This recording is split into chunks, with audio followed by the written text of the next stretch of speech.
लोगों को कह रहे हैं कि सद्गुरुजनों की संगति करो, सज्जनों की संगति करो, क्योंकि सद्गुरुजनों की संगति करने से हमारे जीवन में परिवर्तन होता है, सद्बुद्धि मिलती है, सद्ज्ञान मिलता है, जीवन कल्याण की, जीवन सुधार की बातें सत्संग से ही मिलती है।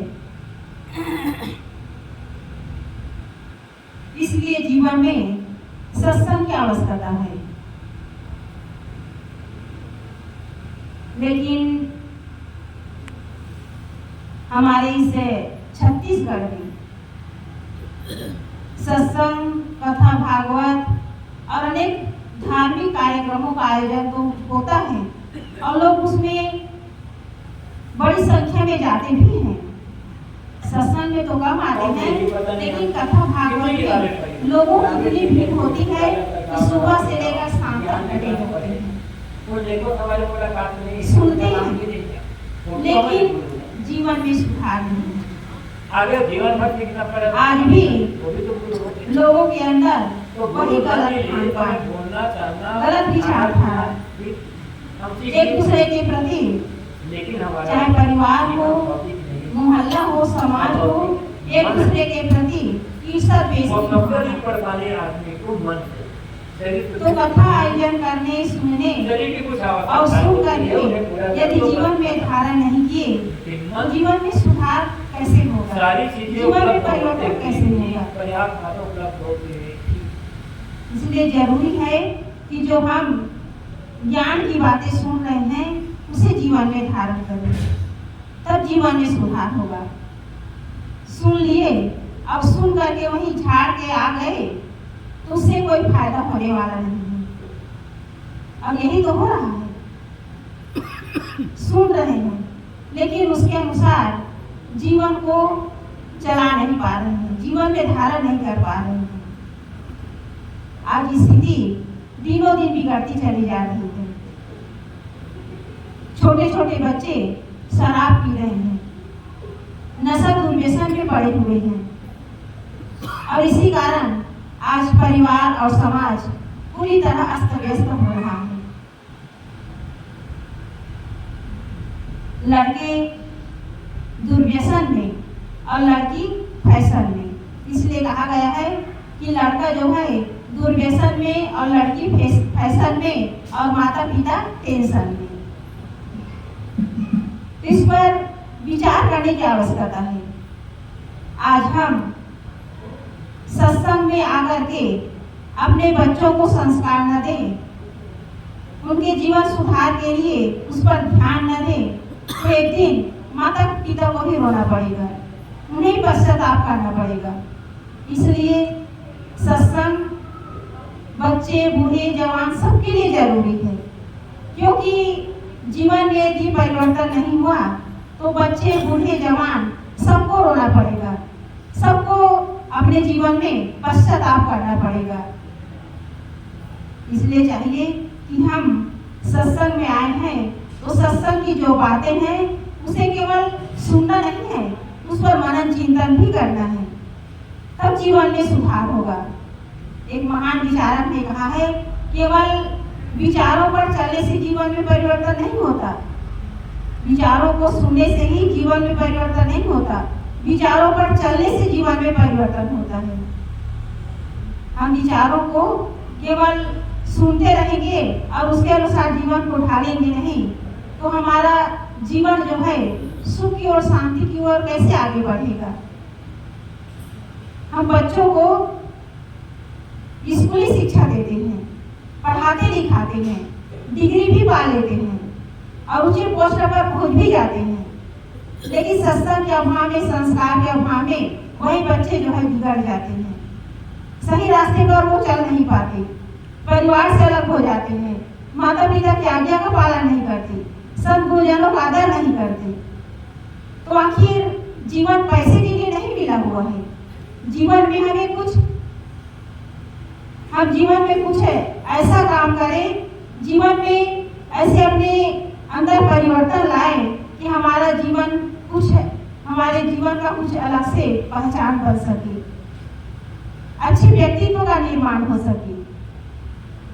मकान तो बना लेते हैं, पैसा भी कमा लेते हैं, मोटर गाड़ी भी खरीद लेते हैं, लेकिन इतने में जीवन में पूर्णता नहीं आएगी। जीवन में पूर्णता तभी आएगी जब हमारे अंदर शुद्ध संस्कार हो, हमारे अंदर बड़ों के प्रति मर्यादा की भावना हो, बड़ों के प्रति सेवा सत्कार की भावना हो, तब जीवन में परिवर्तन आएगा। और आजकल के बच्चे बड़े बुजुर्गों और माता पिता की अवहेलना कर रहे हैं, उनका अनादर कर रहे हैं, उनका तिरस्कार कर रहे हैं, उनसे जुबान लड़ाते हैं, उनके साथ झगड़ा करते हैं, गाली गलौज करते हैं। ये सब क्यों हो रहा है? क्योंकि बच्चे केवल किताबी कीड़े बने हुए हैं। उन्हें पढ़ाया जाता है, भौतिक शिक्षाएं दी जा रही है, लेकिन संस्कार, सभ्यता और मर्यादा से वो दूर होते जा रहे हैं। इसलिए जरूरी है बच्चों को सत्संग में लाना, और यही बच्चे कल अपने जीवन का सुंदर निर्माण कर सकते हैं। यदि उसे संस्कार मिला, सत्संग मिला, संत गुरुजनों के सानिध्य में आकर के उन्हें सही मार्गदर्शन मिला, तो वही बच्चे आगे चल करके अपने जीवन का सुंदर निर्माण कर सकते हैं। इसलिए खुद के जीवन के लिए और बच्चों के जीवन के लिए, समाज के लिए, घर के परिवार के लिए, सबके लिए सत्संग आवश्यक है, क्योंकि सत्संग को परिवर्तन स्थल कहा गया है। जब तक हम सत्संग में आएंगे नहीं, जीवन में परिवर्तन होने वाला नहीं है। इसलिए सदगुरु कबीर साहब जी ने कहा है, संगति कीजिए साधु की, संत गुरुजनों की संगति करो, सज्जनों की संगति करो। लेकिन दुर्भाग्य है आज लोग जो है गलत लोगों की संगत में पड़ करके अपने खान पान और आचार विचार को बिगाड़ करके उनका जीवन जो है पथभ्रष्ट हो रहा है। वे स्वयं अपने जीवन को पतन की ओर ले जा रहे हैं।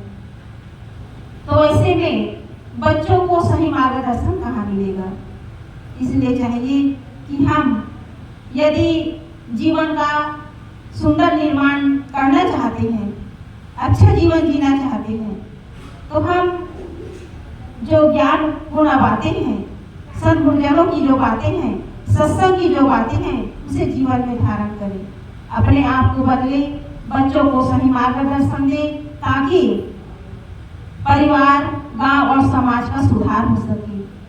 अब यदि गांव, परिवार, समाज का सुधार नहीं होगा तो आने वाली पीढ़ी, उनका जीवन पूरी तरह अंधकार में डूब जाएगा।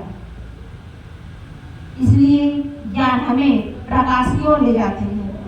अब जितने भी गलत विकार हैं, गलत खान पान है, ये अंधकार की ओर ले जाती है। तो ये सत्संग हमें जीवन को ऊपर उठाने के लिए एक बहुत बड़ा संबल है। तो हम सत्संग में आकर के अपने जीवन को सुंदर बनाने का प्रयास करें। आप लोग जानते ही हैं, अंगुलीमाल और रत्नाकर डाकू सत्संग पाकर के ही ज्ञान और जीवन सुधार की बातें सुन करके महान बने हैं। तो हम भी इन वाणियों को सुन करके संत गुरुजनों के शरण में आकर के भी हम भी महान बन सकते हैं, अपने जीवन को धन्य बना सकते हैं। इसलिए सदगुरु कबीर साहब जी ने कहा है, संगति कीजिए साधु की, हरे और की व्याधि, ओछी संगति क्रूर की, आठों पहर उपाधि। यदि गलत लोगों की संगति करते हैं तो जीवन में दुख ही दुख है। हम जीवन में कभी भी आगे नहीं बढ़ सकते। भौतिक उन्नति तो कर लेंगे, लेकिन आत्मिक उन्नति नहीं कर पाएंगे। गुरुदेव जी बता रहे हैं,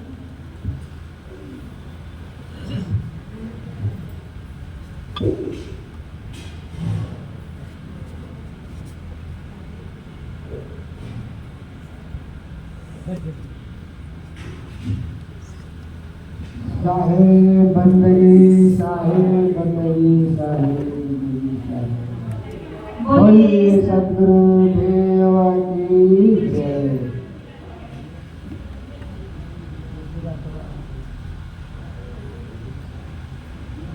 गुरुदेव जी विराजमान हो चुके हैं। मैं अपनी वाणी को विराम देती हूँ। बोलिए सदगुरुदेव की जय।